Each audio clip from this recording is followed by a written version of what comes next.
नमस्कार मित्रों। आज के वीडियो में हम पढ़ेंगे प्रेमचंद के उपन्यास गोदान का 12वां भाग। होरी की फसल सारी की सारी डांड की भेंट हो चुकी थी। बैसाख तो किसी तरह कटा, मगर जेठ लगते लगते घर में अनाज का एक दाना न रहा। 5-5 पेट खाने वाले और घर में अनाज नदारद। दोनों जून न मिले, 1 जून तो मिलना ही चाहिए। भरपेट न मिले, आधा पेट तो मिले। निराहार कोई कै दिन रह सकता है, उधार ले तो किससे। गांव के सभी छोटे बड़े महाजनों से तो मुंह चुराना पड़ता था। मजूरी भी करे तो किसकी। जेठ में अपना ही काम ढेरों था। ऊख की सिंचाई लगी हुई थी, लेकिन खाली पेट मेहनत भी कैसे हो। सांझ हो गई थी, छोटा बच्चा रो रहा था। माँ को भोजन न मिले तो दूध कहाँ से निकले। सोना परिस्थिति समझती थी, मगर रूपा क्या समझे। बार बार रोटी रोटी चिल्ला रही थी। दिन भर तो कच्ची अमियाँ से जी बहला, मगर अब तो कोई ठोस चीज चाहिए। होरी दुलारी सहुआइन से अनाज उधार मांगने गया था, पर वह दुकान बंद करके पैठ चली गई थी। पैठ अर्थात हाट या बाजार। मंगरू शाह ने केवल इनकार ही न किया, लताड़ भी दी। उधार मांगने चले हैं, 3 साल से धेला सूद नहीं दिया, उस पर उधार दिए जाओ। अब आकबत में देंगे। खोटी नीयत हो जाती है तो यही हाल होता है। भगवान से भी ये अनीति नहीं देखी जाती। कारकुन की डांट पड़ी तो कैसे चुपके से रुपए उगल दिए। मेरे रुपए रुपए ही नहीं है, और महरिया है कि उसका मिजाज ही नहीं मिलता। वहां से रुआंसा होकर उदास बैठा था कि पुन्नी आग लेने आई। रसोई के द्वार पर जाकर देखा तो अंधेरा पड़ा हुआ था। बोली, आज रोटी नहीं बना रही हो क्या भाभी जी? अब तो बेला हो गई। जब से गोबर भागा था, पुन्नी और धनिया में बोलचाल हो गई थी। होरी का एहसान भी मानने लगी थी। हीरा को अब वह गालियां देती थी। हत्यारा, गऊ हत्या करके भागा, मुंह में कालिख लगी है, घर कैसे आए? और आए भी तो घर के अंदर पाँव न रखने दूं। गऊ हत्या करते इसे लाज भी ना आई। बहुत अच्छा होता, पुलिस बांध कर ले जाती और चक्की पिसवाती। धनिया कोई बहाना न कर सकी। बोली, रोटी कहाँ से बने? घर में दाना तो है ही नहीं। तेरे महतों ने बिरादरी का पेट भर दिया। बाल बच्चे मरे या जिए, अब बिरादरी झांकती तक नहीं। पुण्य की फसल अच्छी हुई थी, और वह स्वीकार करती थी कि यह होरी का पुरुषार्थ है। हीरा के साथ कभी इतनी बरकत न हुई थी। बोली, अनाज मेरे घर से क्यों नहीं मंगवा लिया? वह भी तो महतो ही की कमाई है कि किसी और की? सुख के दिन आए तो लड़ लेना, दुख तो साथ रोने ही से कटता है। मैं क्या ऐसी अंधी हूं कि आदमी का दिल नहीं पहचानती? महतो ने न संभाला होता तो आज मुझे कहाँ शरण मिलती। वह उल्टे पांव लौटी और सोना को भी साथ लेती गई। एक क्षण में 2 डल्ले अनाज से भरे लाकर आंगन में रख दिए। 2 मन से कम जौ न था। धनिया अभी कुछ कहने न पाई थी कि वह फिर चल दी, और एक क्षण में एक बड़ी सी टोकरी अरहर की दाल से भरी हुई लाकर रख दी, और बोली, चलो मैं आग जलाए देती हूँ। धनिया ने देखा तो जौ के ऊपर एक छोटी सी डलिया में 4-5 सेर आटा भी था। आज जीवन में पहली बार वह परास्त हुई। आंखों में प्रेम और कृतज्ञता के मोती भरकर बोली, सबका सब उठा लाई कि घर में भी कुछ छोड़ा, कहीं भागा जाता था। आंगन में बच्चा खटोले पर पड़ा रो रहा था। पुनिया उसे गोद में लेकर दुलराती हुई बोली, तुम्हारी दया से अभी बहुत है भाभी जी। 15 मन तो जौ हुआ है और 10 मन गेहूं। 5 मन मटर हुआ, तुमसे क्या छिपाना है। दोनों घरों का काम चल जाएगा। 2-3 महीने में फिर मकई हो जाएगी। आगे भगवान मालिक है। झुनिया ने आकर अंचल से छोटी सास के चरण छुए। पुनिया ने आशीष दिया। सोना आग जलाने चली। रूपा ने पानी के लिए कलसा उठाया। रुकी हुई गाड़ी चल निकली। जल में अवरोध के कारण जो चक्कर था, फेन था, शोर था, गति की तीव्रता थी, वह अवरोध के हट जाने से शांत मधुर ध्वनि के साथ सम, धीमी, एक रस धार में बहने लगी। पुनिया बोली, महतो को डांट देने की ऐसी जल्दी क्या पड़ी थी? धनिया ने कहा, बिरादरी में सुरखरू कैसे होते? भाभी, बुरा ना मानो तो एक बात कहूँ। कह, बुरा क्यों मानूंगी? न कहूंगी, कहीं तुम बिगड़ने न लगो। कहती हूँ, कुछ न बोलूंगी, कह तो मैं जुनिया को घर में रखना न चाहिए था। तब क्या करती? वे डूबी मरती थी। मेरे घर में रख देती, तब तो कोई कुछ न कहता। यह तो तू आज कहती है, उस दिन भेज देती तो झाड़ू लेकर दौड़ती। इतने खर्च में तो गोबर का ब्याह हो जाता। होनहार को कौन टाल सकता है पगली? अभी इतने ही से गला नहीं छूटा। भोला अब अपनी गाय के दाम मांग रहा है। तब तो गाय दी कि मेरी सगाई कहीं ठीक कर दो। अब कहता है मुझे सगाई नहीं करनी, मेरे रुपए दे दो। उसके दोनों बेटे लाठी लिए फिरते हैं। हमारे कौन बैठा है जो उससे लड़ें? इस सत्यानाशी गाय ने आकर चौपट कर दिया। कुछ और बातें करके पुनिया आग लेकर चली गई। होरी सब कुछ देख रहा था। भीतर आकर बोला, पुनिया दिल की साफ है। हीरा भी तो दिल का साफ था। धनिया ने अनाज तो रख लिया था, पर मन में लज्जित और अपमानित हो रही थी। यह दिनों का फेर है कि आज उसे यह नीचा देखना पड़ा। तू किसी का औसान नहीं मानती, यही तुझ में बुराई है। औसान क्यों मानूं? मेरा आदमी उसकी गिरस्ती के पीछे जान नहीं दे रहा है। फिर मैंने दान थोड़े ही लिया है, उसका एक एक दाना भर दूंगी। मगर पुनिया अपनी जेठानी के मनोभाव समझकर भी होरी का एहसान चुकाती जाती थी। जब यहाँ अनाज चुक जाता, मन दो मन दे जाती। मगर जब चौमासा आ गया और वर्षा न हुई, तो समस्या अत्यंत जटिल हो गई। सावन का महीना आ गया था और बगुले उठ रहे थे। कुओं का पानी भी सूख गया था और ऊख ताप से जली जा रही थी। नदी से थोड़ा थोड़ा पानी मिलता था, मगर उसके पीछे आए दिन लाठियां निकलती थी। यहाँ तक कि नदी ने भी जवाब दे दिया। जगह जगह चोरियां होने लगी, डांके पड़ने लगे। सारे प्रांत में हाहाकार मच गया। बारे कुशल हुई कि भादों में वर्षा हो गई और किसानों के प्राण हरे हुए। कितना उछाल था उस दिन। प्यासी पृथ्वी जैसे अघाती ही न थी, और प्यासे किसान ऐसे उछल रहे थे मानो पानी नहीं अशर्फियां बरस रही हों। बटोर लो जितना बटोरते बने। खेतों में जहां बगुले उठते थे, वहां हल चलने लगे। बाल वृंद निकल निकल कर तालाबों और पोखरों और गहड़ियों का मुआयना कर रहे थे। बाल वृंद का अर्थ होता है बच्चों का समूह। ओहो, तालाब तो आधा भर गया और वहां से गड़ैया की तरफ दौड़े। मगर अब कितना ही पानी बरसे, ऊख तो विदा हो गई। एक एक हाथी होके रह जाएगी। मक्का और ज्वार और कोदों से लगान थोड़े ही चुकेगा। महाजन का पेट थोड़े ही भरा जाएगा। हाँ, गौओं के लिए चारा हो गया और आदमी जी गया। जब माघ बीत गया और भोला के रुपए न मिले, तो एक दिन में झल्लाया हुआ होरी के घर आ धमका और बोला, यही है तुम्हारा कौल। कौल अर्थात वचन। इसी मुंह से तुमने ऊख पेर कर मेरे रुपए देने का वादा किया था। अब तो ऊख पेर चुके, लाओ रुपए मेरे हाथ में। होरी जब अपनी विपत्ति सुनाकर और सब तरह चिरौरी करके हार गया और भोला द्वार से न हटा, तो उसने झुंझलाकर कहा, तो मैं तो इस बखत तो मेरे पास रुपए नहीं हैं और न मुझे कहीं उधारी मिल सकते हैं। मैं कहाँ से लाऊं? दाने दाने की तंगी हो रही है। विश्वास न हो, घर में आकर देख लो, जो कुछ मिले उठा के ले जाओ। भोला ने निर्मम भाव से कहा, मैं तुम्हारे घर में क्यों तलाशी लेने जाऊं? और न मुझे इससे मतलब है कि तुम्हारे पास रुपए हैं या नहीं। तुमने ऊख पेर कर रुपए देने को कहा था। ऊख पेर चुके, अब मेरे रुपए मेरे हवाले करो। तो फिर जो कहो वह करूं। मैं क्या कहूं? मैं तुम्ही पर छोड़ता हूं। मैं तुम्हारे दोनों बैल खोल के ले जाऊंगा। होरी ने उसकी ओर विस्मय भरी आंखों से देखा, मानो अपने कानों पर विश्वास न आया हो। फिर हतबुद्धि सा सिर झुकाकर रह गया। भोला क्या उसे भिखारी बनाकर छोड़ देना चाहते हैं? दोनों बैल चले गए, तब तो उसके दोनों हाथ ही कट जाएंगे।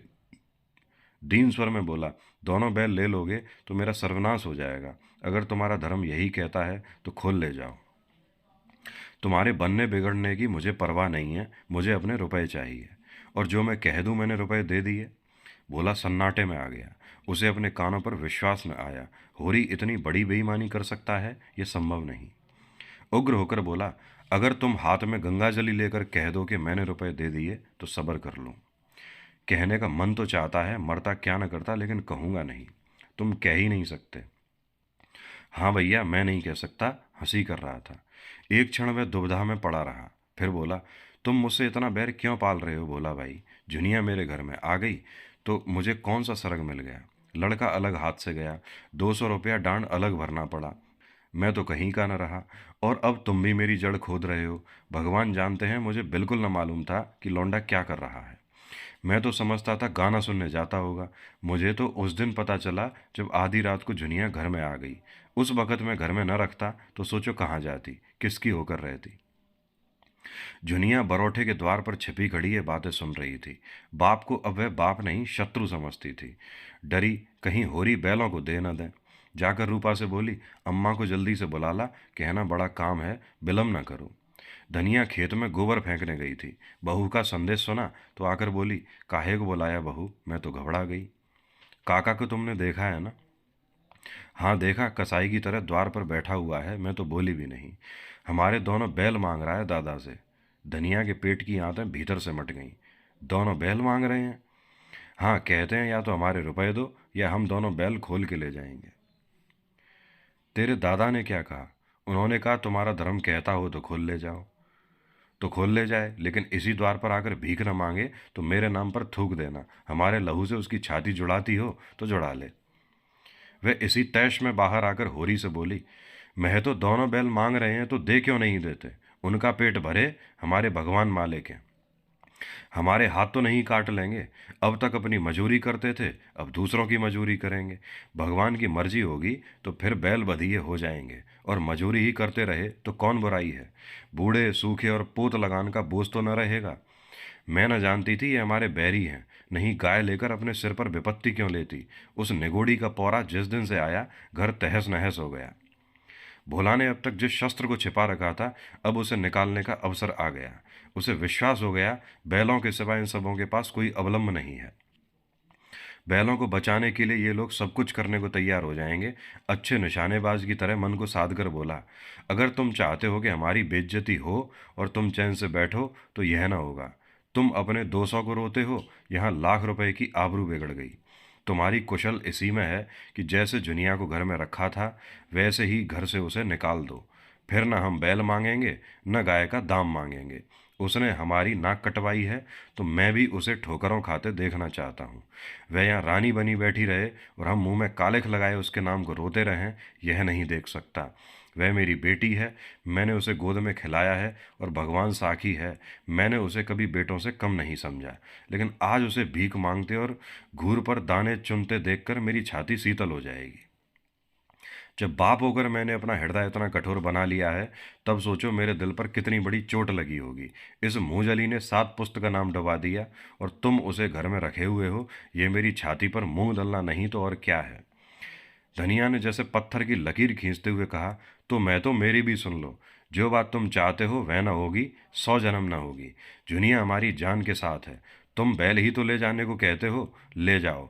अगर इससे तुम्हारी कटी हुई नाक जुड़ती हो तो जोड़ लो, पुरखों की आबरू बचती हो तो बचा लो। जुनिया से बुराई जरूर हुई।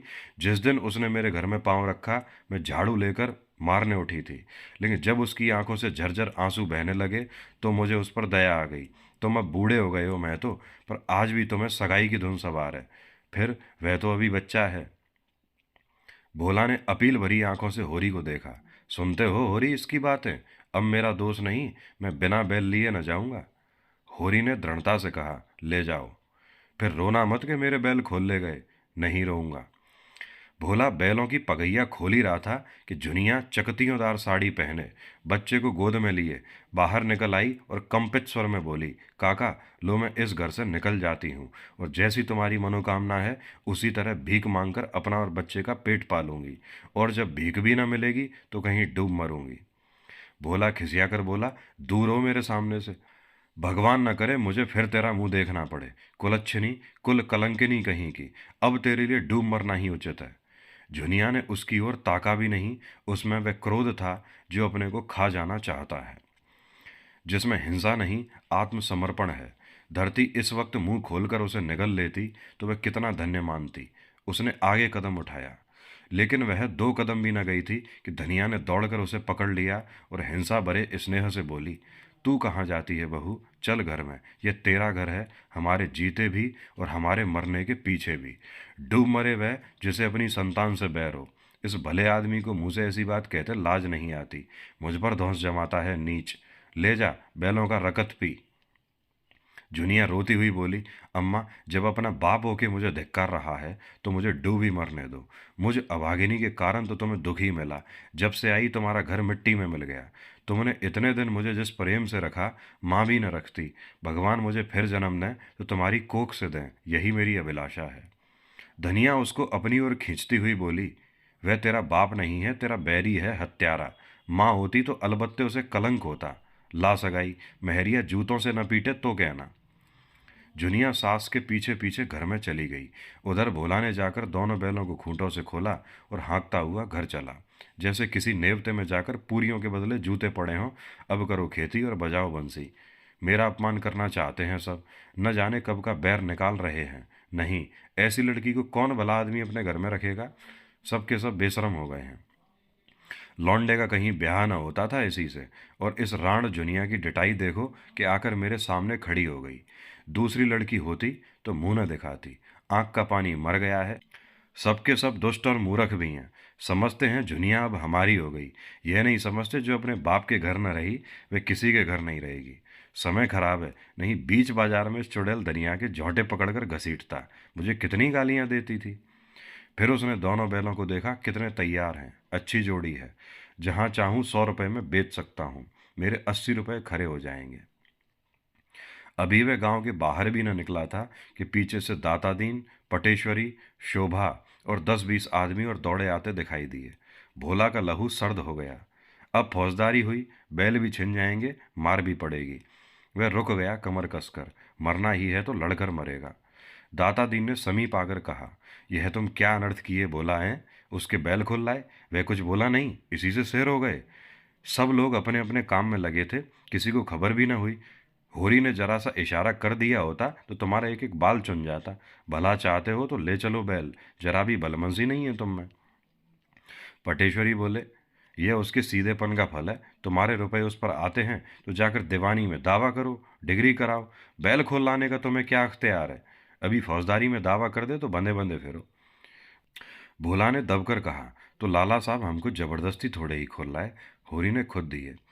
पटेश्वरी ने शोभा से कहा, तुम बैलों को लौटा दो शोभा। किसान अपने बैल खुशी से देगा तो इन्हें हल में जोतेगा। भोला बैलों के सामने खड़ा हो गया। हमारे रुपए दिलवा दो, हमें बैलों को लेकर क्या करना है? हम बैल लिए जाते हैं, अपने रुपए के लिए दावा करो, नहीं तो मार कर गिरा दिए जाओगे। रुपए दिए थे नगद तुमने, एक कुलच्छनी गाय बेचारे के सिर मड़ दी और अब उसके बैल खोल लिए जाते हो। भोला बैलों के सामने से न हटा, खड़ा रहा गुमसुम, दृढ़, मानो मरकर ही हटेगा। पटवारी से दलील करके वह कैसे पेश पाता। दाता दीन ने एक कदम आगे बढ़कर अपनी झुकी कमर को सीधा करके ललकारा, तुम सब खड़े ताकते क्या हो? मार के भगा दो इसको, हमारे गांव से बैल खोल के ले जाएगा। बंसी बलिष्ठ युवक था, उसने भोला को जोर से धक्का दिया। भोला संभल न सका, गिर पड़ा। उठना चाहता था कि बंसी ने फिर एक घूंसा दिया। होरी दौड़ता हुआ आ रहा था। भोला ने उसकी ओर 10 कदम बढ़ाकर पूछा, ईमान से कहना होरी, मैंने बैल जबरदस्ती खोल लिए। दाता दीन ने इसका भावार्थ किया, यह कहते हैं कि होरी ने अपनी खुशी से बैल मुझे दे दिए, हम ही को उल्लू बनाते हैं। होरी ने सकुचाते हुए कहा, यह मुझसे कहने लगे, या तो जुनिया को घर से निकाल दो या मेरे रुपए दो, नहीं तो मैं बैल खोल ले जाऊंगा। मैंने कहा, मैं बहू को तो ना निकालूंगा, न मेरे पास रुपए हैं। अगर तुम्हारा धर्म कहे तो बैल खोल लो। बस मैंने इनके धर्म पर छोड़ दिया और इन्होंने बैल खोल लिए। पटेश्वरी ने मुंह लटकाकर कहा, जब तुमने धर्म पर छोड़ दिया तब काहे की जबरदस्ती? उसके धर्म ने कहा लिए जाता है, जाओ भैया बैल तुम्हारे हैं। दाता दीन ने समर्थन किया, हाँ जब धर्म की बात आ गई तो कोई क्या कहे। सबके सब होरी को तिरस्कार की आंखों से देखते परास्त होकर लौट पड़े और विजयी बोला, शान से गर्दन उठाए बैलों को ले चला।